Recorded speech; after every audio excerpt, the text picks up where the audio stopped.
I'm Kanan Chandran, the publisher of stormasia.com, and I welcome you to the WED WEB CHAT. This is a series of discussions on trending and topical issues where we bring together a variety of opinions and viewpoints. Previous WED WEB chats can be found on the stormasia.com website. Now, today's WED WEB chat takes a look at the future. The future is yet to be known, but can we anticipate it?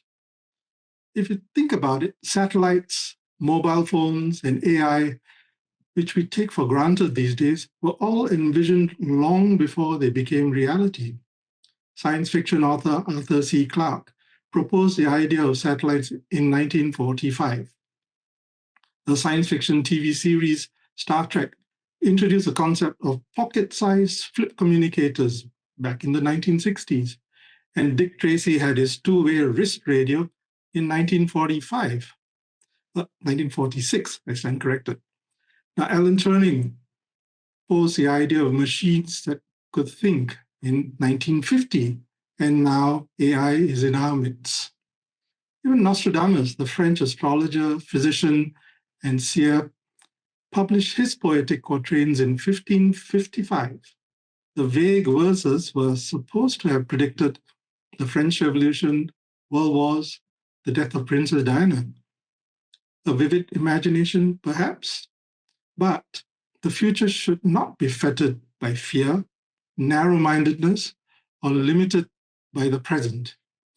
When the metaphysical converges with the physical, just imagine what we could learn.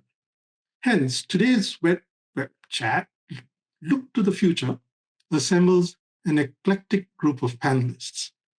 Tahira Amir Khan is an author, futurist, and visionary who has recorded prophecies. Tahira used to be a technologist before turning to the metaphysical. She has written books on the topic and is the founder of the Golden Door Awards. Radu Magdin is a global analyst, consultant, trainer, and think tanker who has advised governments and global organizations. He is the CEO of Smartlink Communications, a Romanian consultancy that has worked with heads of state and global businesses. Susan Griffith-Jones is a creative, innovative artist who has dedicated more than 30 years to living and traveling and studying with the Himalayan masters of Nepal and India. Her latest work is The Magician's Jewel, a futuristic, multidimensional, conscious installation device which can clean up harmful radiation and electrosmog from the modern equipment. And Kevin Teo is the head of ABPN's Impact Collab, a new platform that seeks to gather funds from the wealthy to be channeled towards social good. ABPN is the largest network of social investors in Asia. Kevin has been active in the social impact space and has seen it evolve over the decades. And I thank the panelists who hail from different parts of the globe just to join us in this WED WEB chat. Tahira is in London, Radu is in Paris, and Susan is in India, and Kevin is in Singapore. So welcome to all the panelists. And let me start by asking each of you, starting with Tahira, in looking to the future, what methods do you apply? Okay. So I have always, since a child, had been very sensitive to everything around me and attuned to the dimensions. So the method I have applied has been mostly remote viewing methods, meditation visions, and also taking account of dreams. So it's sort of multiple ways. So what I do is that when it comes to remote viewing, it's a process. This means I would actually put the intention that I would like to look at a particular time frame or a problem, something that concerns me, some incident that happened, a national event that happened, and I really want to know the answer. And to feel that deeply in my heart, it's a very emotional feeling, but it's also a systematic process.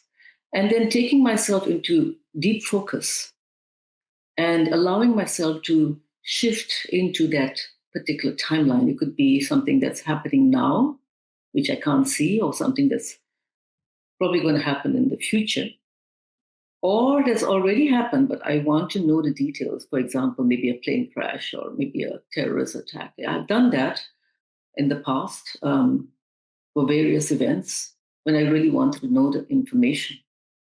And it's like a black and white TV screen that appears, and the process of developing that focus takes a lot of repetitive, and to the point that I can see that what it is really specific, and that's how I do it. And how accurate have these sessions been for you? Well, over the years, as I developed the practice and developed the abilities, and also it depends also how much I feel about it, how moved I am, and how I really want to get the answer. The power of the heart. The heart is the center. It's the part of our body that has the highest electromagnetic field. So when I have deep conviction, I will get the information. It may not come through a remote view. I may not be able to zoom into and get that information, but it may come in a dream. And it may come in a deep meditation. So it may come in a way that I may not realize, but it's important to prepare ourselves. Like, for example, if I want to get a prophetic dream, I will make sure that I don't eat anything many, many hours before I sleep, because then we develop the ability within we call it the DMT, the natural DMT within us that is able to get information. So that's one of the ways that I do that. And regular practice, focus. Mm-hmm.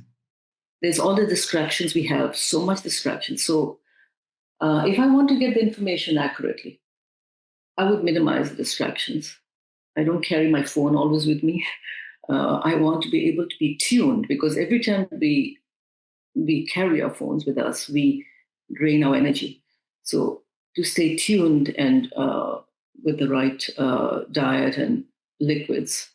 I recorded down the prophecies, and I didn't realize that over the years they're becoming more and more accurate, and the prophecies have been more like warnings. Now, one thing I must say, that sometimes things don't happen, but that doesn't mean the prophecy is not correct. The prophecy shows something as a warning, which you can prevent. It also shows something which could be a best possible future.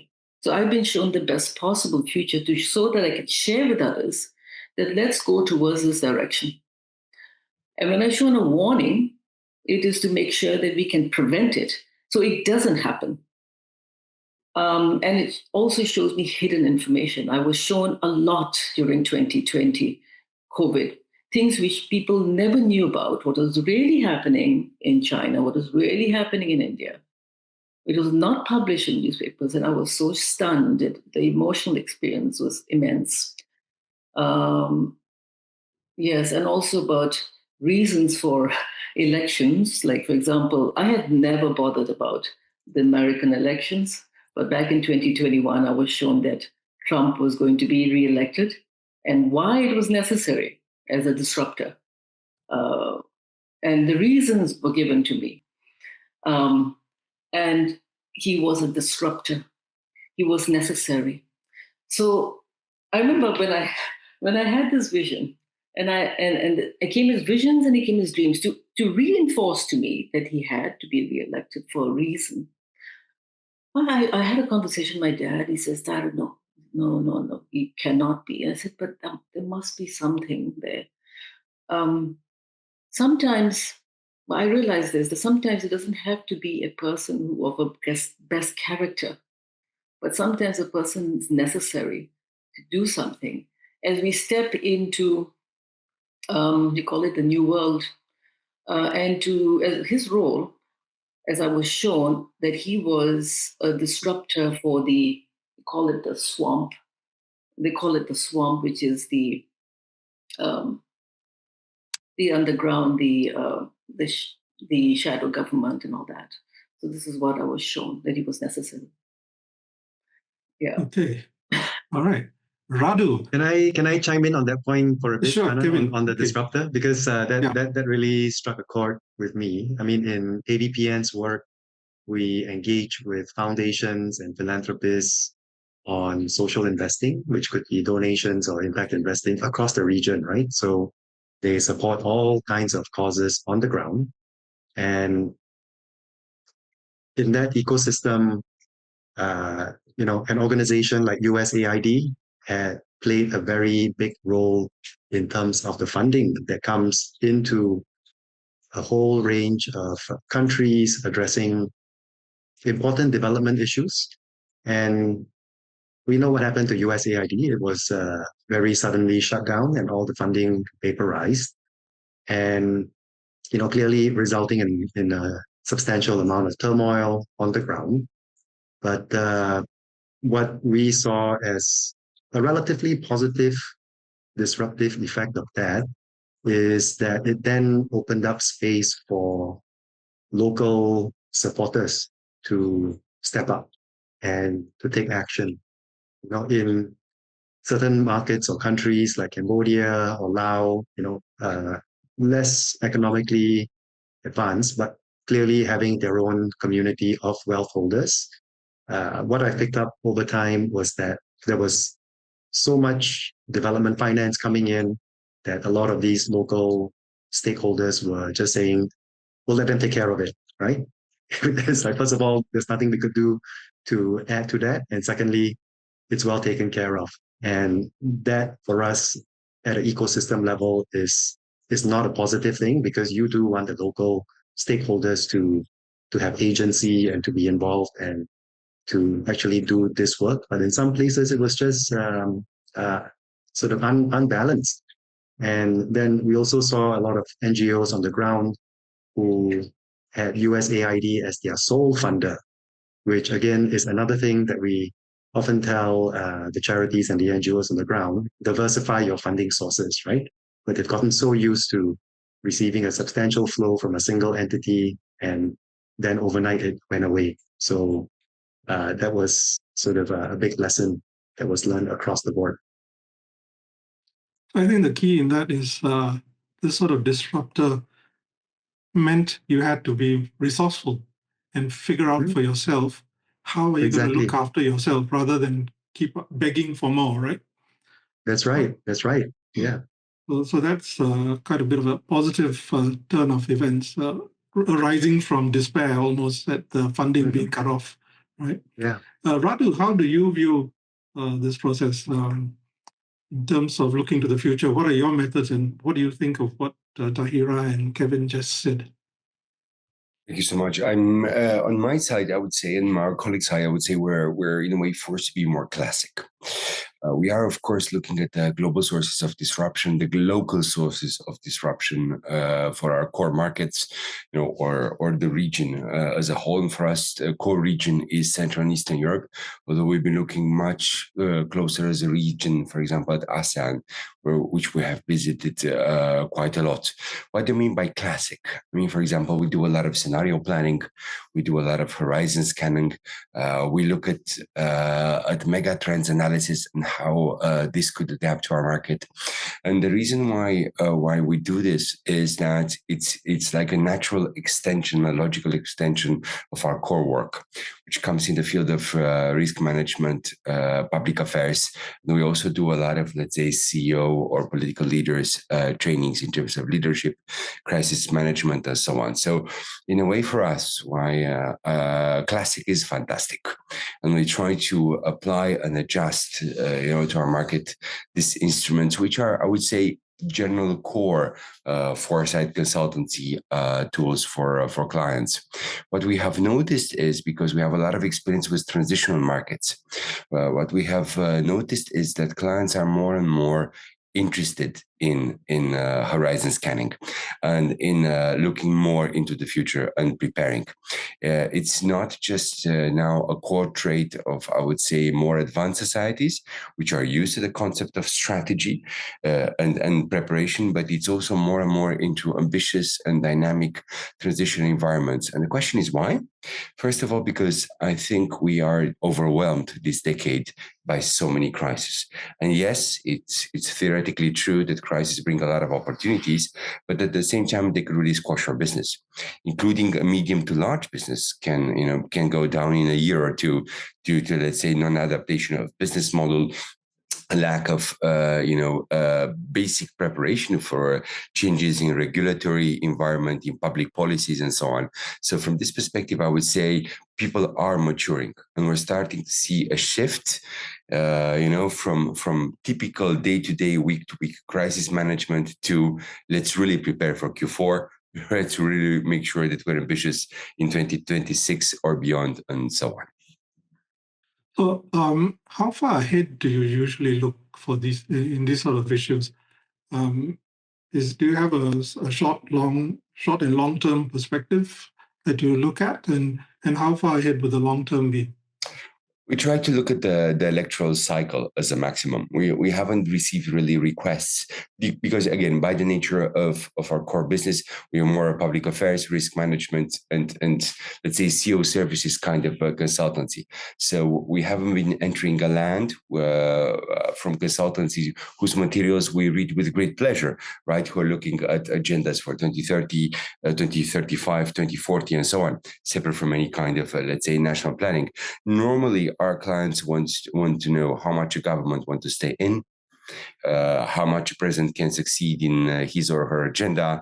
Will that country face snap elections? What can we generally expect, from public policies, particularly with budgets under strain? So questions are pretty, I would say, non-romantic, if I can put it like this. Of course, the client is always very surprised positively if you can frame this in a nice, funny way, particularly at corporate retreats, because this is typically where we're being asked to speak. And we're trying to be attractive.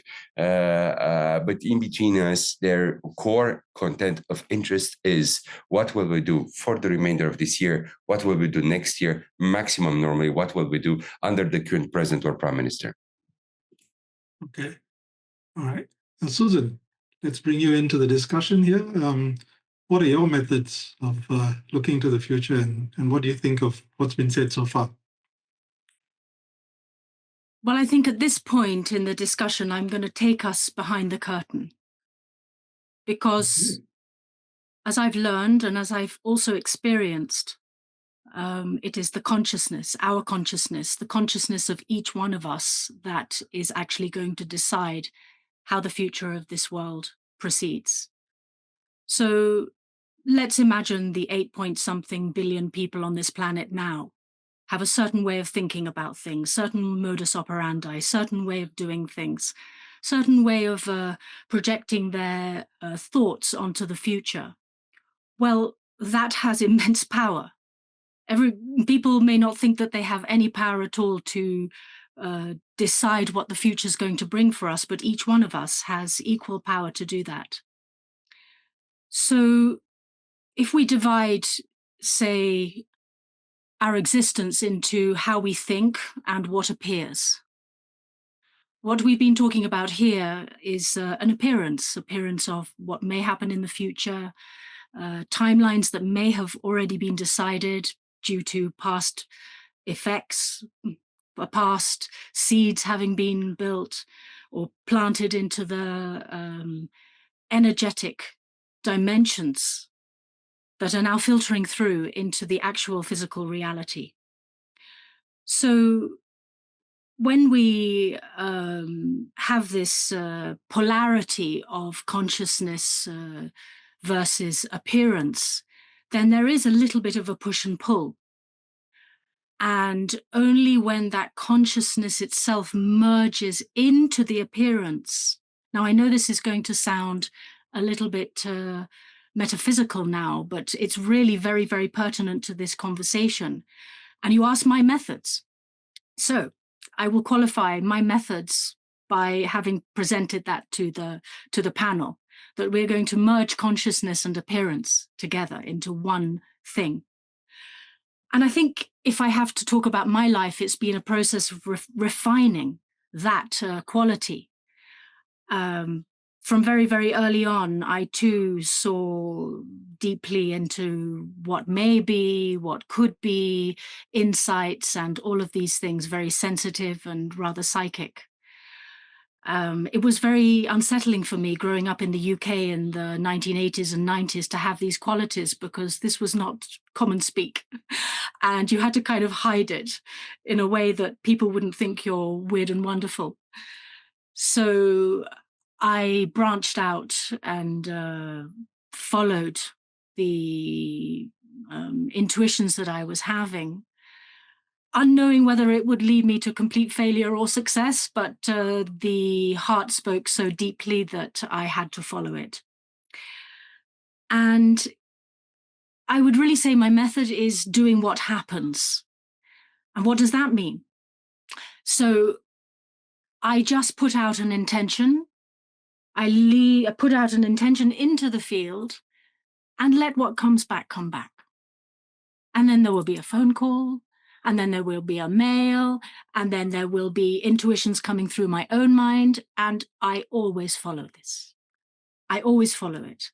Do I have a filter? Well, yes, of course. I'm a human being. I'm going to receive ridiculous things as well. But I've kind of got to learn throughout the ages what is the stupidity of ego and what is the sense of a more, let's call it divine or higher or more intelligent consciousness than my own petty little wish to become something or do something or have something or all of this. So my take on the future is really, if we are able to, I hesitate to use the word align because it's a little bit to align oneself means that there is actually something there which is to align to. We're more ephemeral than that. So if we are to allow ourselves, okay, let's put it this way. Let's imagine that there's a vast ocean. Some people are scooting across this vast ocean on a very fancy yacht. Some people are on a little rowing boat, and others are lying on a banana leaf. Well, the guy on the super fast yacht is going to get places faster, but where the heck is he going in this ocean of infinity? Where's the end of infinity? We cannot understand that. And the guy in the rowing boat, he's going to go a bit slower, and it's going to seem to him that it'll take longer for him to get there. Where is he going, or she? And the person on the banana boat is probably in a better position because they're just lying there slowly drifting under the stars, having a little bit of time to think about, I'm not going very far, but actually I'm just rocking around and looking at this appearance around me.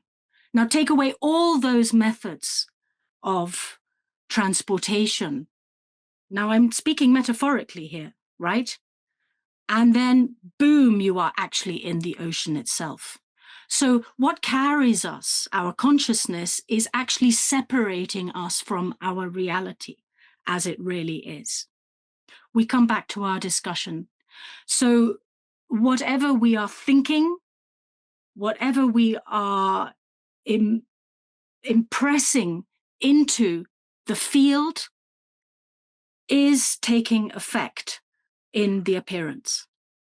So when we can bring our consciousness into alignment with a universal harmony of infinite possibility and infinite magnificence, then there is really nothing to do but just be in your space, keep yourself aligned with your heart, and allow what happens to happen.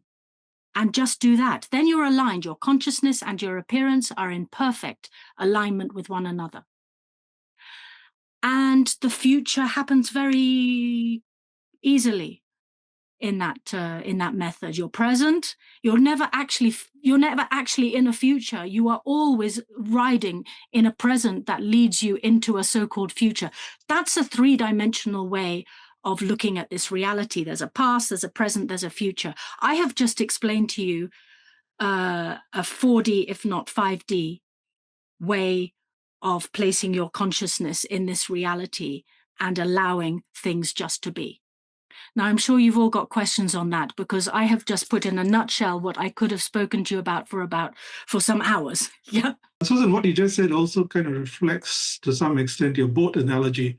On what's happening in reality is that the speedboat is a leadership that's pulling people along.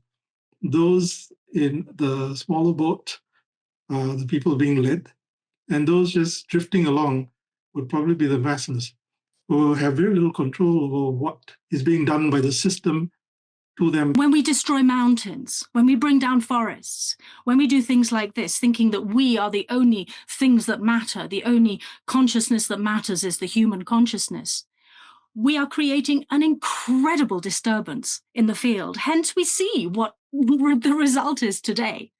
And more we disregard nature. You know, in the past, in times gone by, our traditions have deeply held nature as very close to them. They've been very careful how they so, quote unquote, destroy to build. And they would always pray to the creatures of the earth, please give us permission in order to build a house here, in order to put a bridge here over a river, like this. All right. Okay. I know there's a lot of disturbances out there, and just looking at, there's a question here about China.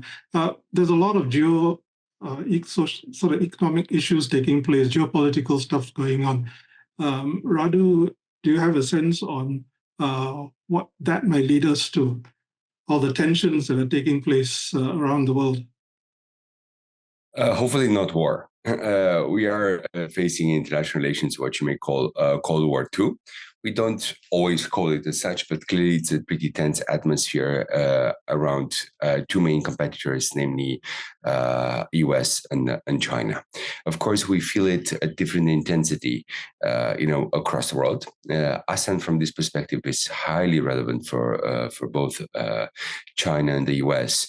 And I would say for us in Eastern Europe, it's more about a former great power who still wants to act like a great power aggressively. It's about Russia, and here our connection with the US is highly important, whether we're also EU countries or not, right? So great power competition is key, and as a trend is here to say, there is a variety of how you can map the future depending on who's in leadership, who may be coming, having what majority, and so on. And I think one of the factors which we tend to dismiss unduly is the role of mid-powers. Middle powers have a key role to play in the future. I've read a very interesting recent report by one of the US think tanks. They also came up with the undetailed concept of swing state. So the swingers, if I can call them as such, are also very relevant in the future, right? Important mid-powers or pivot countries around the world, who, depending on who they play with, in which team they play, and what they do, can shape the region, can shape the world, and can also shape the dynamics in between the two largest powers. Connected with great power competition is I would say, huge progress in technology and its youth, either for peaceful means, an economic development, or for wider, more security-related stuff. And from this perspective, we're going to see as a trend more and more combination of great power competition, political security-wise, economic-wise, and the advent of technology in the future. So it's a very exciting future, but I think it's going to be a very stressful future as well. And people will be trying to look much more on the inside because you're simply overwhelmed about what you see on the outside. Kevin, Susan earlier mentioned about nature and what we're doing to it, right? And climate is one of the key areas of AVPN work, right? What do you have to say about the impact of what we're doing on climate, and what can be done to enable the planet to function a lot better down the line? I'll respond to this in the context that Susan shared, which I thought was very moving for me. Thinking about, Susan, you made this point about how each individual's consciousness is not the only one that matters, right? And within the space of philanthropy, where we have power dynamics around the funder and the funded, that comes in quite a bit, where to some extent you can see the imposition of what a funder or a grant maker wants to sort of deliver as a social impact outcome, or sometimes environmental outcomes, as Kanan has mentioned, nature and climate change, and could sometimes show up or appear like they are doing it in a somewhat one-sided way. The funder knows best, and therefore I'm going to give you the money, and if you're a charity or an NGO on the ground, you're going to do as you're told, and here are your targets. What we're trying to do with AVPN and Impact Collab is actually shifting towards a more even keel, and we use terms like trust-based philanthropy as an example. But in essence, I believe it really resonates with what you've shared, Susan, which is recognizing that every consciousness matters, and if we can put that into our hearts as the approach that we take, and we are the ecosystem. So what we say to our ecosystem, which is the ecosystem of funders, is how do you best engage as partners, as collaborators, as one of many stakeholders in addressing whatever issues you say you care about as an institution. So that's the approach we take. And to the extent where we can have this mindset permeate from the office of, say, the grant maker, which is where the decision happens, all the way through the intermediate layers to the NGO on the ground, to the end beneficiary, and to the beneficiary's sort of reality, right? Which would be a family or even their natural sort of context. To the extent that we can make this happen across that range or that continuum, I personally believe we'll all be better for it. And my own focus is actually on where the funding emanates, so where the capital sort of gets deployed. So I work with that community of philanthropists, and just a basic shift in terms of how they think about philanthropy. So on one hand, you could have a person that says, I've got X amount of wealth, and I'm apportioning some small fraction of that wealth for donations, right? Typically, it's single-digit millions, and then oftentimes it's done in a somewhat procedural and possibly mechanical way. They're just donating because they feel an obligation. Whereas the shift I personally like to see is where these wealth holders are engaging their wealth as social entrepreneurs, which is, we've got a lot of resources. We want to find something we truly care about that is going to motivate us in terms of our entire body and spirit. And, thank God for all the assets that we have. We're going to use it to channel it in the direction of achieving that greater goal downstream. So Kanan, you asked sort of what do I see in the future? I mean, I'm an optimist, so I work with this group who's got resources, and I feel that's sort of the message that I want to find different ways of pushing out to that community. And what all of you have shared is wonderful, different sort of channels, right, of engaging the different aspects of a person's self. So with all that work that you've done with people in need, with funders, do you see a growing divide taking place? Singapore has something like 333,000 millionaires, right? Or banking in Singapore. That's a sizable number of people. That's a sizable amount of wealth. But do you also see a larger portion of people falling into the base of the pyramid, the BOP, right? Do you see that taking place? And does that mean that in future there will always be that small group that will continue to help this growing pool of people who are needy, who are in need of help assistance?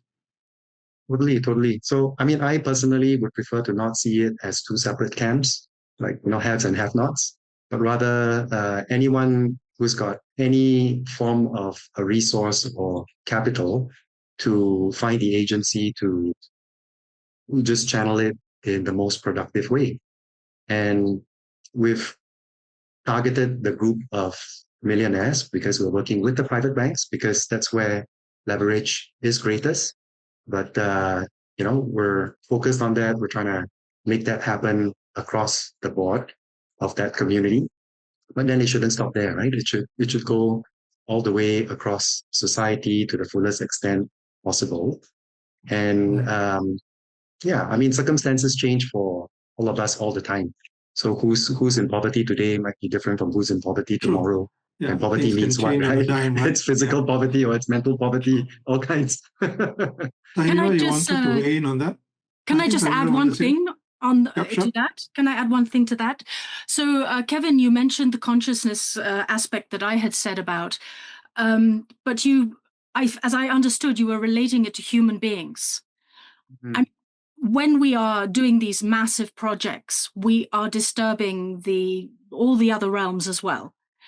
And they suffer very, very deeply when we get rid of their homes, we destroy their land, this and this. When we stamp on insects, we destroy the homes of little field mice or whatever. That's just an example. They are suffering deeply, and all that suffering pours into the field. And the result of that suffering comes as added suffering for us. The other thing that I wanted to, so I really wanted to widen the parameters of how you see consciousness. You have to look at the entire board, from insects to microbes to the elementals. The elementals mean, those who live in the water, those who live in the fire, those who live in the earth, those who live in the air. And the other thing I wanted to mention is that money contains an enormous amount of energy. And where we take money from and invest into projects can give a certain vibration to that project, or which can make it very beneficial to the world or the country or the people that are in the locale, or it can make it very, very destructive. Money comes with energy. And if the money is not clean, then the project, whatever you put it into, is also going to have a quote unquote dirty result.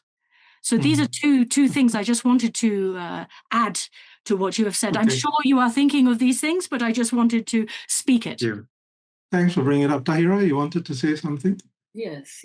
So I hear everybody's point of view.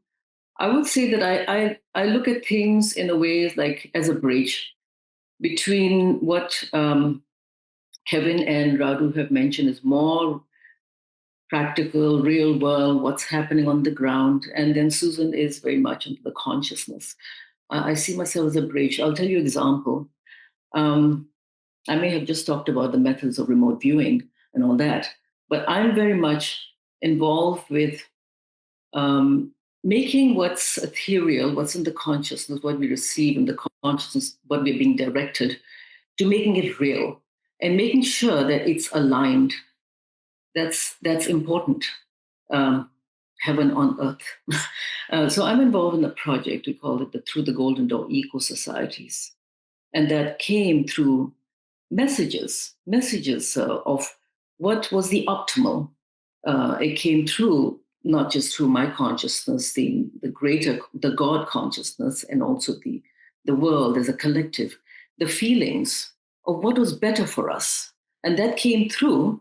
And then as a project manager in technology, as I've been for over 20 years, is to make it real and to make it as aligned with what the human consciousness and the earth, we call it Gaia, the earth desires, and as it moves, we as humans and the earth and everything around us evolve together or devolve. So through the Golden Door Eco Society, the reason why I want to mention about eco societies is one of the attendees has asked the question, Patrick from Trans-Noah, Kenya. He is one of the leaders of the Through the Golden Door Eco Societies and he asked the question that as the world struggles with climate warming threats, what future does the eco society have going forward? The eco society really represents what the humans desire to live, the new way of living. And as long as we are living in the cities, we are restricting ourselves. As long as we are coming closer to nature, we are expanding ourselves, we are moving across in a different timeline. And the eco-societies I see, and many people see, is the way we will live in the future if we choose that direction. Everything is a choice. So there are different timelines. The timeline that is optimal is to come closer and closer to nature. The whole eco is coming closer and closer to nature. Not just building plants on buildings, but building around the plants that support the plants. Because I think that's one of the mistakes countries make. They take a building and let's put plants on top, and now it looks like a very green building, but that's not the way it's supposed to be. We build around the plants. We look at nature and how it's constructed, and because we are so tuned with nature, we will flourish when we do that. So the eco-societies, as in what we make real, needs to be aligned with what we feel and we sense in the consciousness and the greater consciousness. And that's very, very important. And that's part of what projects I'm working on. Okay. Yeah. All right. No, it's interesting that Tahira mentioned this. We're almost on time, so if we could do a quick wrap-up. Susan, you can make a point, and then maybe just the wrap-up question that I have is, what are your snapshot views of the best and worst case scenarios for the future? Yeah, but go ahead, Susan. I was just wanting to add into what Tahira was saying, and yes, I didn't have time to mention what I'm doing, which is also this bridging of what I've been talking about, very metaphysical, into this actual reality, bringing the symbol of that into this conscious plane, into the appearance, and bridging that gap between all the dimensions, actually. And, as my path has increased, then, of course, I have opened myself to more and more access to different spaces. So, yes, very important, Tahira, what you have mentioned, this bridging of what we perceive and the consciousness into the appearance, which is what I come back to. My original the thing that I said originally was to really merge that consciousness with the appearance. And that's the bridge. That's bringing what is coming through you into reality and really staying very, very aligned with your truth and not getting led by the little voice that tries to sway you off into, well, I could make money on that and this, and then what kind of energy are you going to actually have coming through you at that point? I think, Susan, those little voices will still prevail and unfortunately will dominate most people. So it's going to take a lot of effort to try and get people to think along the lines of the greater good. So, Radu, would you like to give us a snapshot view of the best and worst case scenarios for the future that you see? So, best case scenario, in short, peace using technology for good, making sure we actually develop the world further. So I trust a lot the future of the developing world. Worst case scenario, World War III. Us being overwhelmed by by technology and humanity going crazy, if surviving. Yeah, thank you so much. So within worst case. The context of my work, which is engaging the group of wealth holders, and Kanan, you mentioned 300,000 millionaires earlier. So best case would be we're able to mobilize a substantial percentage of this group towards embarking on their own socially entrepreneurial journeys. Worst case would be if that group checks out and they feel that they can't catch up to what Bill Gates is doing or other prominent billionaires are doing around the world. It's too difficult, it's too complicated. They'd rather just get into their own bubble and live their lives pretending that everything else is not happening. The best case is for us to be able to focus on our evolution. It's very, very important point is how AI is moving in leaps and bounds. And if we just focus on, this is for those who are in the investments, there's such a flood of this AI boom that's happening right now, and everybody's going into it. But is everybody going into our evolution, our human technology that we contain within ourselves, our DNA, is it evolving as quickly or faster? So the best case scenario is when we evolve as a human technology, okay, and we focus on that, every human focusing on that, that is the best case. That is the best case scenario, because we will always be the ones to direct. And the worst case scenario is when we lose our ability to direct and we lose control. And AI, which is not a bad technology, it is a divine technology in some aspect, because it helps us free us. I've been able to free myself from so much administration from it. But when we lose and we stop using our creativity, and we are inherently creative beings, and we use less and less of it, and lead into our own evolution. When we learn the marvelous, marvelous, marvelous capacity of our mind and our spirit to have the most incredible experience on this earth and to create the most marvelous things that we could ever believe or even not even conceive of now. And we can do that through our own development and through using the methods that have already been written down for us of how to evolve our consciousness into to a standard that will allow us to do this. Then we would see an earth which we would not even believe is possible today. And the worst case is, as sorry, I jumped in a little bit earlier to say when you said the little voice is always prevailing.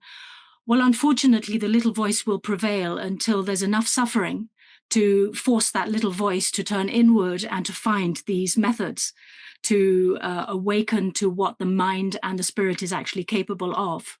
And of course, suffering may lead to just incredible trauma on this planet, which unfortunately we're seeing the beginning, well, not beginning, it's been here all along, but the magnification and amplification of in these very present times. So let's pray for people to go the other way. That's all I can say. Okay, great. Thank you, Susan, Radu, Kevin, and Tahira. Quite a mix of perspectives coming through. Thanks for the questions from the audience as well. I think if we'd looked at the future today when we were growing up, say 40, 50 years ago, it would have been difficult to imagine it, right? And so things have accelerated. Things have become a lot more complicated, a lot more complex. And the arrival of social media and instant communication has shortened a lot of things as well. So where we go from here is going to be exponentially quicker. So the future is still about your imagination. It's still about applying it. It's still about trying to realize it. And it's still about trying to live, to try to live the best life you possibly can for yourself, for your family, for your community, for the nation, for the planet. So I think there are so many factors that come into play for this, and we have to open ourselves to all the influences out there and try and reach out and connect with whatever we can for the betterment of society and for the future. Hopefully, there will be enough of a planet after all this current spate of skirmishes sort of settle down and some sort of normalcy returns. But I think technology will still keep pushing ahead and developing new things for us to enjoy and benefit from.